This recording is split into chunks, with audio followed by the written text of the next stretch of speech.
Itong si Robin naman, Robin Padilla, sinabi niya na kung talagang gusto niyo talaga na magiging legend or whatever, sa kasong ito, magpakita kayo ng mukha.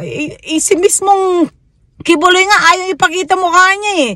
Diba kilala na yung mukha niya? Bakit ayaw nga rin niyang pakita? Samantalang itong mga tao na to na nagtatakip ng mukha, pinoprotektahan lang nila yung kanilang pagkatao. Kasi nga naman, pag talagang well-exposed yung mga mukha nila, pati mga pangalan nila, madali na lang silang dukutin. Madali na lang silang anuhin kung sino yung mga kampo ni Kibuloy, di ba?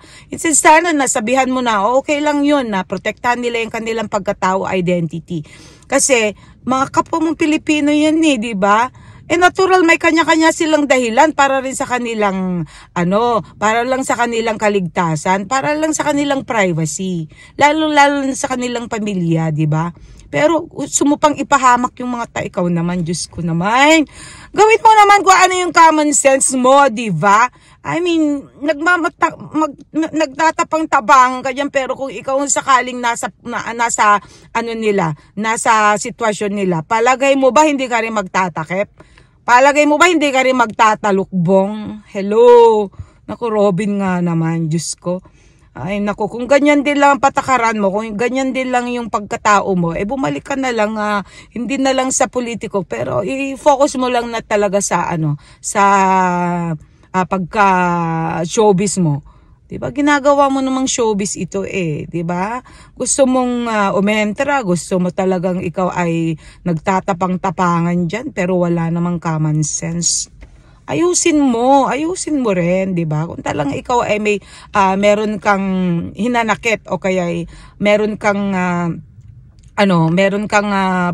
malasakit, I should say, hindi hinanakit. Kung meron kang malasakit sa kapwa mga Pilipino, ayusin mo rin ang sarili mo para at least yung mga paghanga namin sa'yo, lalo pang talagang tatatag o lalo pa talagang magkakaroon ka ng mga tao na talagang may paniniwala at may paninindigan para sa iyo, di ba? Otherwise, kung ganyan din lang na wala namang common sense kung anong pinagsasabi mo, sa sobrang dami naman ng pwede mong i-comment, Diyos ko, yun pa ang i-comment mo. Instead sana na ibigay mo kung ano rin yung feeling mo para at least malaman ng mga tao that you really care about yung mga kababayan mo, pero pinoprotektahan mo pa. Natural hindi ka hiningan ng kahit 5 ni Kibuloy noong ikaw ay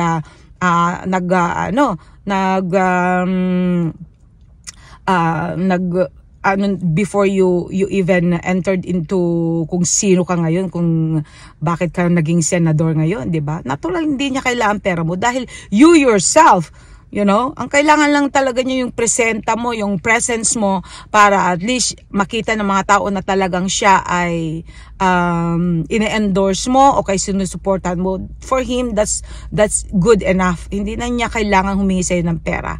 Diba? Dahil yung pagsusuporta mo ay katumbas na talaga yon ng malaking pera. Mas malaki pa sa dapat ibibigay mo sa kanya kung sakali man. Diba?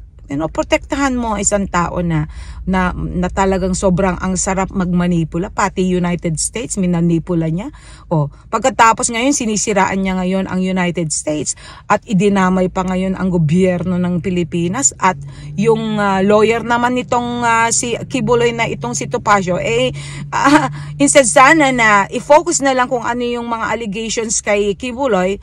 Sinisiraan niya ngayon si Ontiveros. Sinasabi niya na dahil lang daw sa may political agenda or whatever, nandun na siya sa posisyon.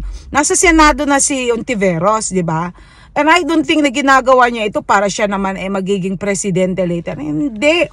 Pinapakita lang talaga niyan. She's really doing her job bilang nasa Senado. Kaya, i-focus mo kung ano yung mga allegations ng sinusuportahan mo at pinoprotektahan mo.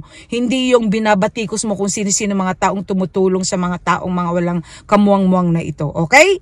So, yun lang.